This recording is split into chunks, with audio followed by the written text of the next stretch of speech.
Од читателска гледна точка, поезијата секогаш ја доживувам и сакам секогаш да одвојам и посебно време, еден вид оаза во денот. Некогаш тоа ме фасцинира што една иста песна можеме да ја читаме безброј пати, дури би ја споредил читањето поезија со слушање музика, нешто што секогаш некој нов слој од нас открива.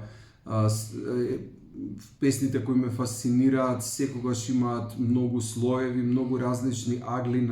на читање и самите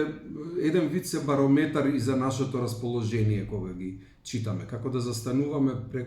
пред едно наше интимно огледало, а истовремено се соочуваме со поетски свет на некој друг човек и таа средба меѓу нас и другите некогаш овозможена и преку неколку стихови.